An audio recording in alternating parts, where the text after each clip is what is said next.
Hello, I'm Christopher Wesling. I'm in New Zealand, um, born and bred here. And today I'm going to share a near-death experience I had when I was 15 years old. It involved a school swimming pool. Um, I wasn't a swimmer at the time, and I got into the deep end of the pool, which was over my head, and I lost contact with the edge, and I started going under. I panicked very quickly, and I remember panicking up until the moment that the first mouthful of water hit my lungs, because I can remember as it went in. And the moment that mouthful of water hit my lungs, I was gone. And I journeyed down this tunnel of light, which is the classic image of near-death experiences, but it was there. And I remember traveling down this tunnel of light and popping out on the other side. As I arrived in what I call the other side, there was an environment in front of me where I had a small lake. There was access around the lake to the left-hand side. And on the opposite side of the lake was a gentleman sitting on a chair. It was the classic long white robes, long white beard, older person, but they didn't seem aged. The sense of old related to the knowledge and wisdom that this person had. I could feel a sense of deep insight with them. And as I interacted with that, I got drawn into that space of knowing, of connection. And we started having a conversation that wasn't in words, but it was in blocks of information, like whole concepts got transferred back and forward. And in that transference, I knew who this was, I knew why they were there, and I knew of my own presence. I also knew how they perceived me. One of the most impacting things for me is up to that point in my life, I'd been brought up and was living in an abusive household. Violence was a regular part of my life. The abuse was physical, emotional, and other areas. And the concept of love was the most noticeable thing I had. Total acceptance of who I was, how I was, and where I was. It was like a sense of perfection. Now, having been brought up in a home where none of these concepts were anything that I knew, I'd never come across them. I didn't even really understand them. But to perceive them in this moment, it changed my world significantly. It was like telling me at my world there was okayness in it, that there was perfection and it was reachable. It just wasn't in the current physical environment. So once the near-death experience completed, I continued traveling through my life until I had another experience when I was 27 years old, which left me with long-term disabilities. And that's when this experience started to come back, because I started looking at myself. I started questioning life after that accident. And that's when I got back in touch with this near-death experience. Now, going back to the near-death experience, the big thing that struck me is the knowledge that I was feeling in this place, this other side, felt available to me. I wasn't separate from it.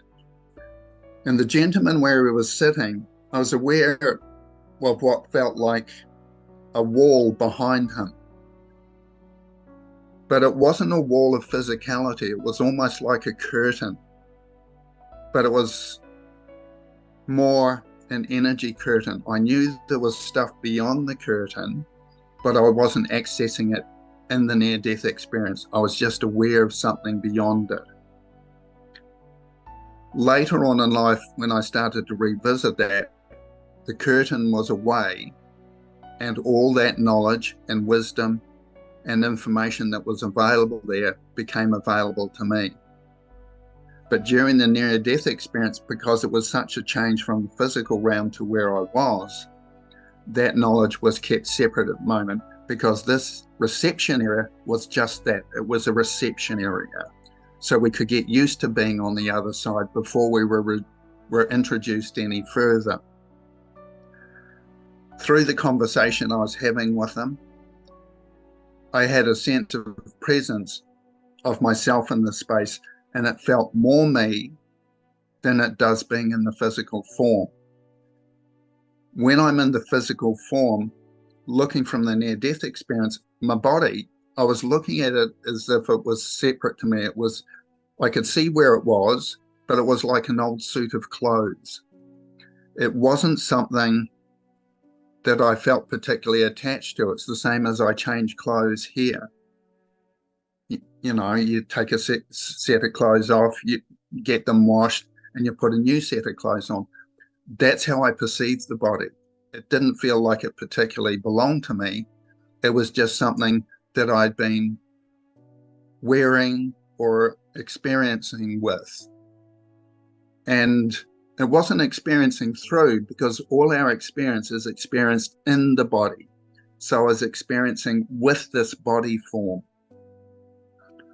I wasn't separate from that experience, but yet I was in the experience, in the body, and through the body's experience, which was giving me insight to a world that was created. Now, the sense of creation, when I learned to go back after the accident at 27 years old, I was aware that that veil to the knowledge had been removed, and I found that the experience of this world is made not from here, but from the other side, which is essentially source consciousness. Everything here is created in consciousness, by consciousness, with consciousness.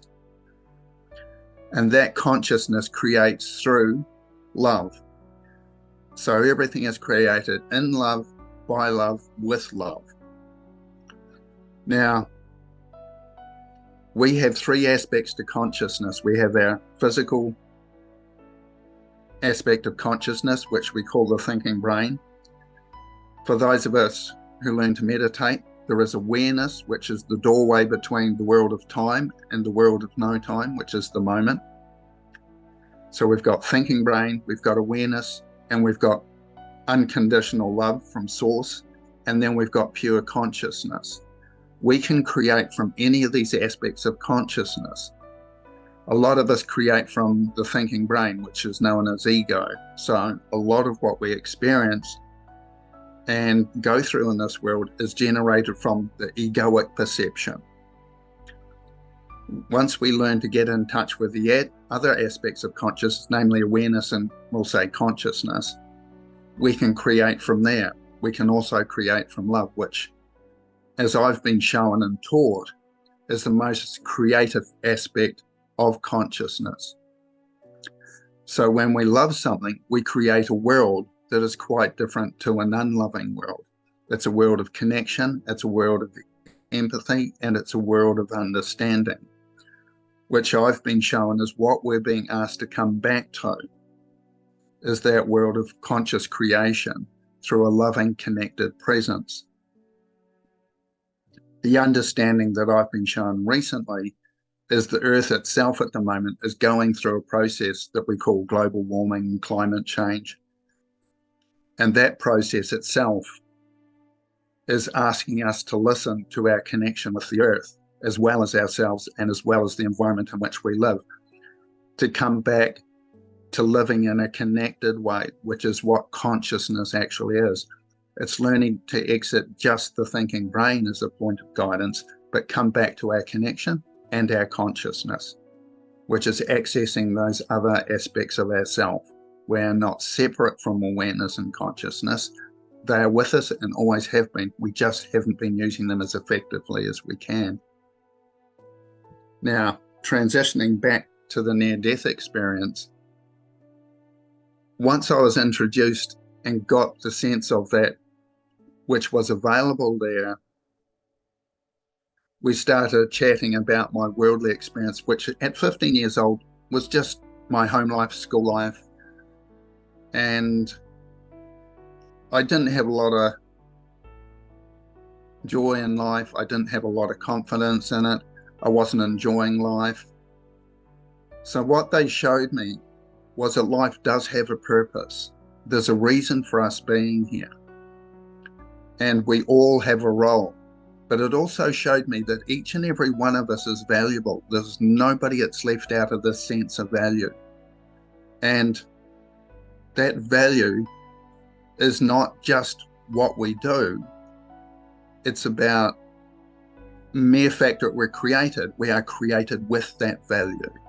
There was a purpose for each and every one of us being here. There was a purpose for everything that is created being here. Nobody and no thing is more or less than anyone else. And in the sense of oneness, which is equality, where everything is equal, that's where we really experience life. When we come into this world, we come in with a certain amount of life energy. If we stay connected, that life energy is sort of like plugged into source. So it gets a certain amount of recharge from that connection. So the more connected we become through consciousness, the more we experience life energy and maintain that life energy until it's time to leave. When we live in a world of separation and perceive separation, we're essentially pulling the plug out of that life energy source that is constantly available to all of us. And as we live in separation, the energy we have available slowly runs down. And there's a point where we exhaust that life energy. That life energy also can affect our health, our vitality, and the length of our life. It also has a generating source that affects both our thinking and our operation. When we feel life energy, we feel both the vitality of it, the nurturing aspect of it, and life is part of that loving energy from which all source is created. Being in that connected state, the more we tap into the connection, the more loving we become, which is the more connected we become. Because love is that sense of connection with that which we love.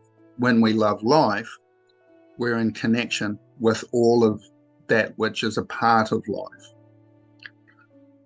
Now, this has taken me a wee bit to describe, but they showed it to me as a whole concept in an instant. It was just dropped in as a whole concept.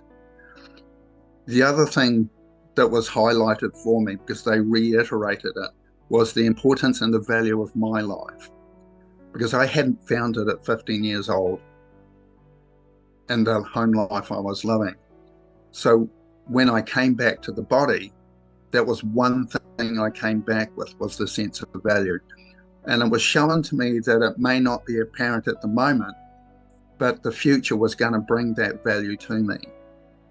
It wasn't for me to chase. It wasn't for me to determine what it was or try and create it or make up my mind as to what that value was. That value and purpose was already on my life path. We have a life path in which certain things are available to us. It's up to us whether we pick them up or leave them. If we pick them up, there's a sense of fulfillment in our life. If we leave them or avoid them, which we often do through limiting beliefs, attitudes, emotions, things like that, we just come back to another life to have another go. But the sooner we take on these lessons, I find the more enjoyment we have, the more of the sense of purpose we have, and the more aliveness we have. Because when we're in a sense of fulfilling both our purpose and our intention for being here, the vitality that connects us with is, I can only describe it like the energy of a waterfall flowing from the inside out. It's that intense. And when I stand in that, because I'm not always in it all the time, I'm like a lot of people, I still get caught up in thoughts and thinking. But when I'm in that purpose, it really is like a waterfall flowing from the inside out. It's very intense, it's very full on, but it's also clarifying, because once again, that energy flow is the flow of consciousness that's available in that moment.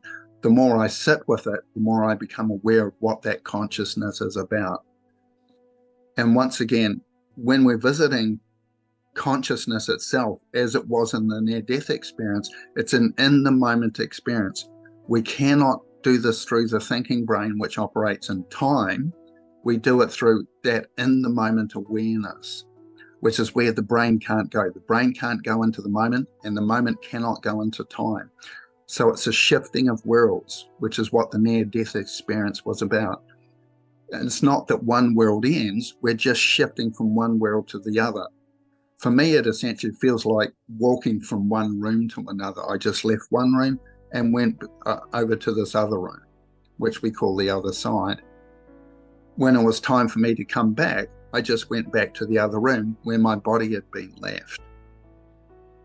Now, with the conversation I was having, let me have a moment and I'll reflect.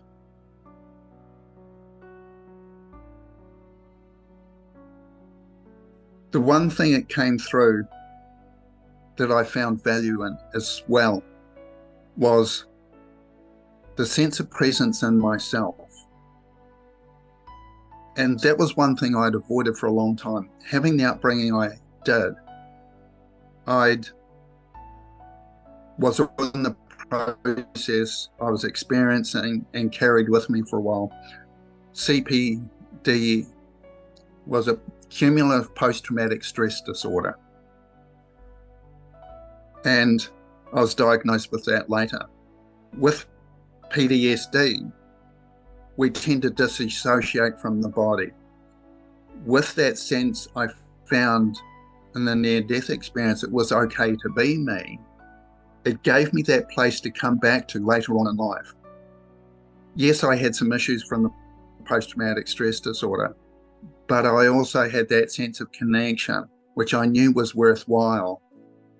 And it's helped me resolve the PTSD by having an alternative. And it wasn't about what was happening externally, which is the post-traumatic stress disorder.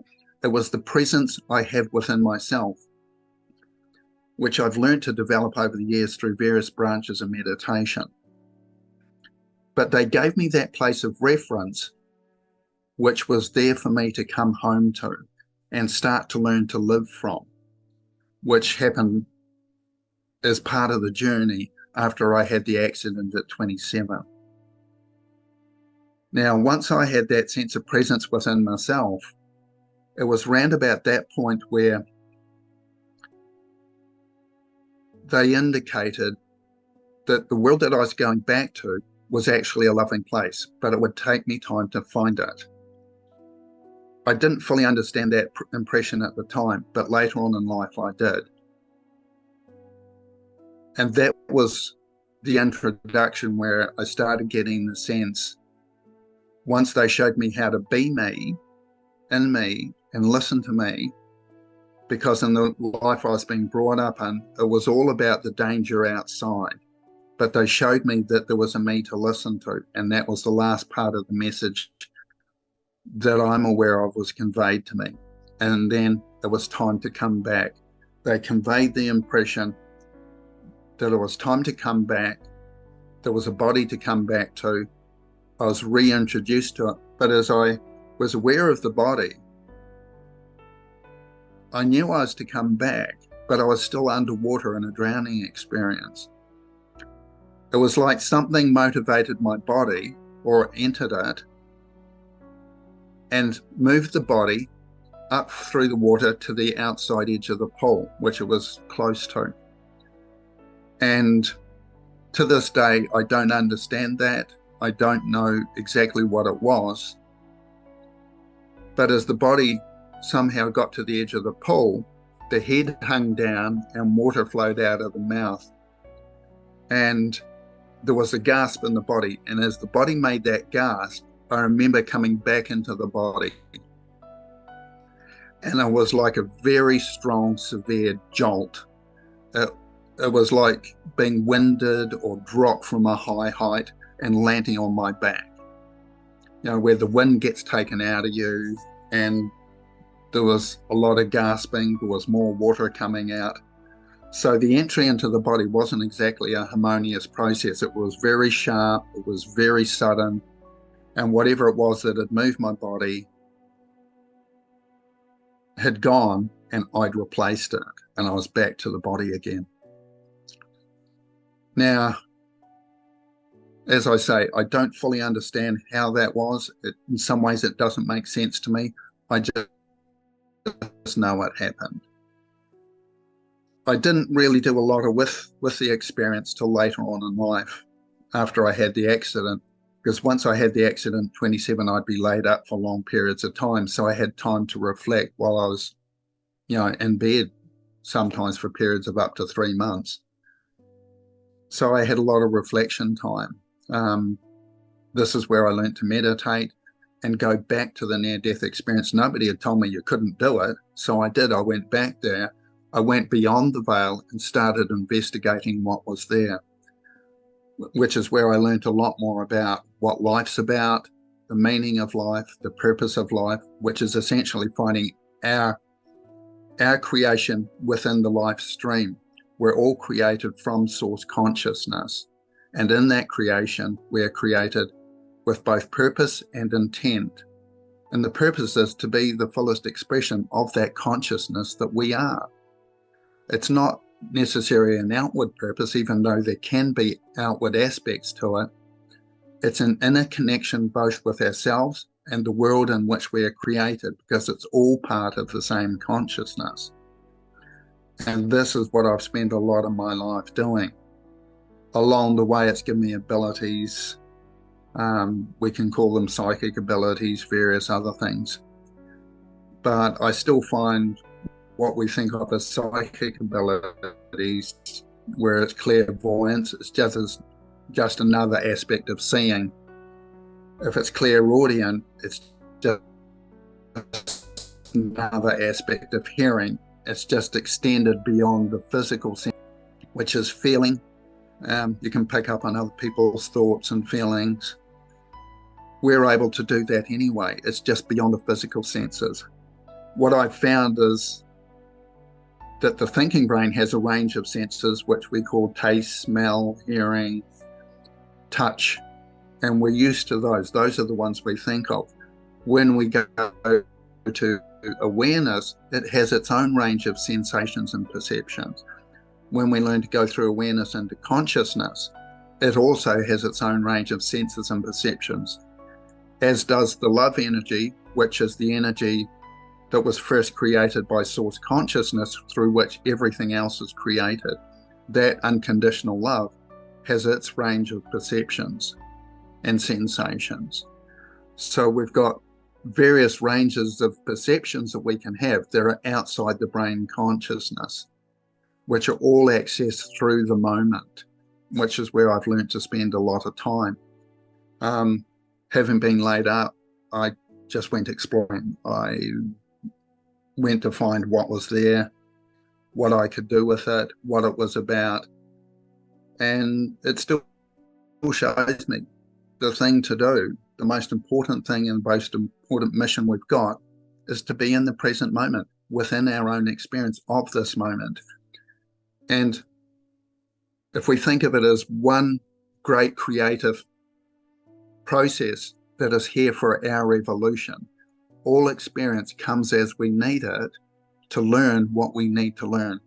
It brings up the lessons that we need to learn from, as did the near-death experience. I needed to learn that love did exist, that there was purpose to this life, and there was a reason for me being here, because I wasn't feeling it at that time. Once I got in touch with it again, I could bring that into my interactive life. And to say it changed my life is an understatement. Yeah, sorry. To say it changed my life is an understatement. I went from being a rebellious young person when I left home, because I'd sort of essentially forgotten about the near-death experience until I had the accident in 27. In between time, I was the rebellious teenager, the person who had got away from home and let go of all care and concern, did a lot of things like drinking, partying and stuff. But at 27, I was ready to listen. I was already changing my life. But with the accident and having time laid up in bed a lot, I had that reflection. And that's when I started getting creative with it. I met people through Spiritualist Church, Theosophical Society, other organisations who were able to give me both insight, guidance, introduce me to different philosophies that helped me make sense of my experience.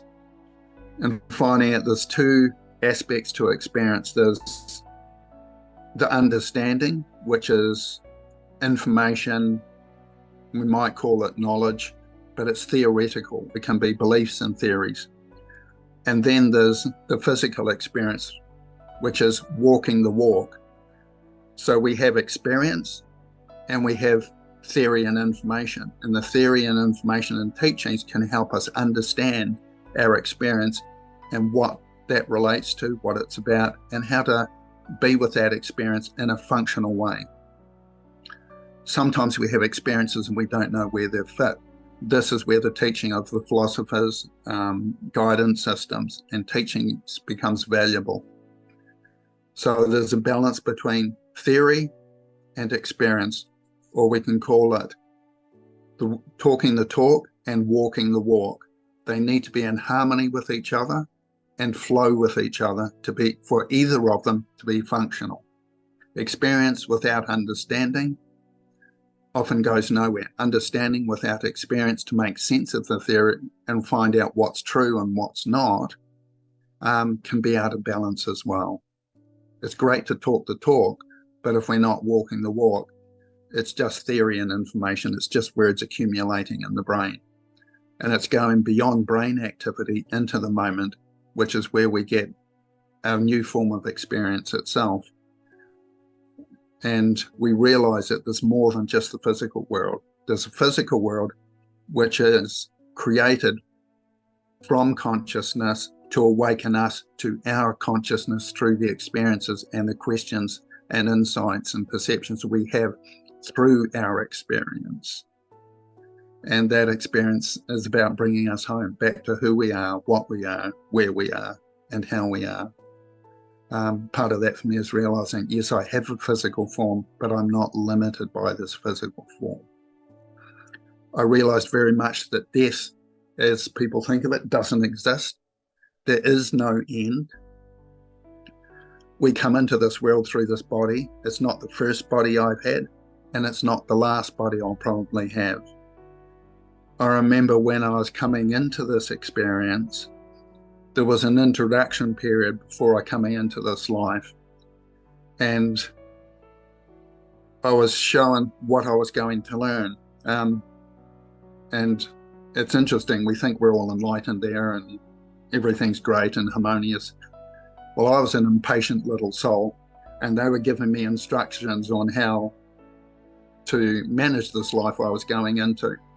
And they gave me some instructions. I thought, oh yeah, I've got this. And I rushed off into the life before I was fully prepared, which is part of where I found this life quite shocking through the experiences that I was having at a younger age. And through learning to tap back into that experience, I've learned the importance of patience. Not rushing through experience and not taking on the think where we get a bit of information and think we know. We don't. We know it when it relates to our experience. And it's only through experience we get the understanding of what that knowledge and guidance is about. So learning to sit with both knowledge and sit with experience patiently until we feel the integration of the two is important. I rushed into this life without understanding the words that I was being shown. And I say shown because when they use words on the other side, it's not just a physical, like a verbal physical hearing. They're using words, but there's once again whole concepts with it. It's an impact of understanding on every level of consciousness. I don't have any other way to describe that. There's no earthly experience I know that's like that. It's words that have both tactile sensation, they can even have taste and smell. They have a vibration, they have a sound, a color, and a frequency. It's involving senses that are beyond the physical senses. They're senses of both awareness and more consciousness. And you've got to be in consciousness to actually understand it. This is where we realize that the brain itself that we're born with is actually a very limited device. We come into the world with a brain that is asleep to that consciousness that we're inherently a part of. And part of being in this world is actually waking up to that consciousness that we are, which is where the earth walk is essentially through the brain is a sleep state. And we're waking up from that asleep state that the brain is to the consciousness from which we come and are constantly a part of. So it gets quite interesting and it can get quite exciting, and the two of them can work together at times, and other times we seem to fight one part or the other. The thinking brain, which we call ego, is very great at attaching to things. Attachments where we're slowing the journey down and we're not following ourselves on to the next step. So once again, learning that everything is a part of the flow, there's a constant flow to life. When you're in that life energy, which I spoke about earlier, there is a constant sense of flow available, and it's learning to be in that flow in a living, functional way that keeps us alive. Once we go against the flow, we're setting ourselves up for things like disease, accidents, impact, which goes back to, me at 27 years old when I had an accident. I really was not in the flow. Had done a lot of drinking. I was slowing that down as I realized there was more to life than that, and I didn't like the distraction effect of alcohol. So I was learning to come back to life, and they gave me a wake-up call. And that's what happens when we're heading in the right direction. Some of us get a wake-up call to bring us back to where we need to be, back to listening, back to being in touch, back to hearing our body and what it's trying to tell us through our experience. Also, consciousness is trying to bring messages through those experiences. Now, where to go from there? The thing that I want to come back to is most of us fear death. And fear is a belief in separation. It's a very prominent aspect of separation. It believes separation is possible. When we realize separation is not possible, which we can experience through life, the learning to feel connected, the first aspect of connection we have is breath. We breathe the air in. We realize we're not separate from the air. It's part of us. It moves through our body. It flows through our veins. And every cell in our body is nourished by that air. We start to feel connection with the breath. Meditation is a great practice for this. We have water which we drink constantly. It comes into the body, it flows through the body and out again, cleansing the body as it goes. There is a constant sense of flow through water, through air. We have food products which are all originated from this earth. It's the minerals and nutrients from the soil that come through the foods that nourish our body. Our body is not a separate thing. On a physical aspect, through those things, we can see that it's functioning part of a living organism and a living whole. And this is one of the big messages I've had brought through to me. And it's through that part of being a living organism, it's by living in cooperation with both life, ourselves, and the environment and planet we're on, that life sustains itself. We see with us having got caught up so much in materialism and thinking brain, we've got out of touch with that, and we're seeing the effects of that through environmental change. We have the opportunity and the call to come back to our connection with both ourselves and the living environment which we're a part of, to be a functional part of that environment. When we're separate from that environment, we operate like a dis-ease within the living organism we call Mother Earth, or Earth, because we live inside her, we're in her atmosphere, which is part of her body. This is how I'm showing it. And it's our job to become a functioning part of this living organism, which we are a part of. We are a cell within the living organism.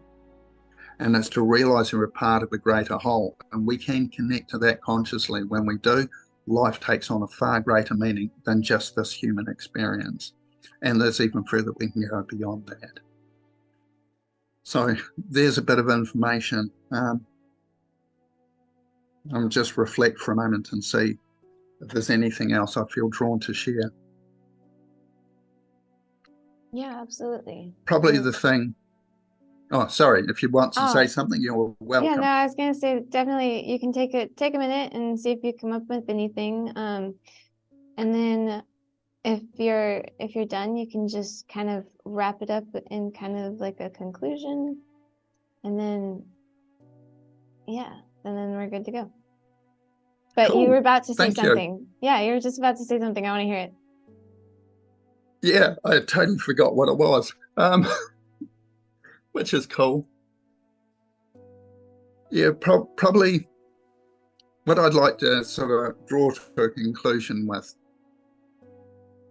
the value of life that I've learned from this whole experience. Life isn't just my physical form. It's the vitality I feel from being connected with this life, participating in life, being a part of a living whole in a connected way, realizing when I let go of separation, I let go of conflict. When I'm connected, I learn to flow with things, not against things. One of the big issues we often have, we like to have control of our life because we think we're separate. When we realize we're not separate, we don't worry about control, because we realize the consciousness that I'm actually a part of has a far greater and higher intention for me than my limited human form does. There's a saying I've come across, and I don't claim to be particularly orientated to any one religion, but the purpose of life is to be a part of this functioning whole. When I flow with it, as I say, there is the release of conflict. When I'm not in conflict, I feel I am a connected whole. I feel the consciousness of that whole available. I feel the vitality of that whole available, and I let go of separation. So even when the body goes, that which I'm a part of still continues.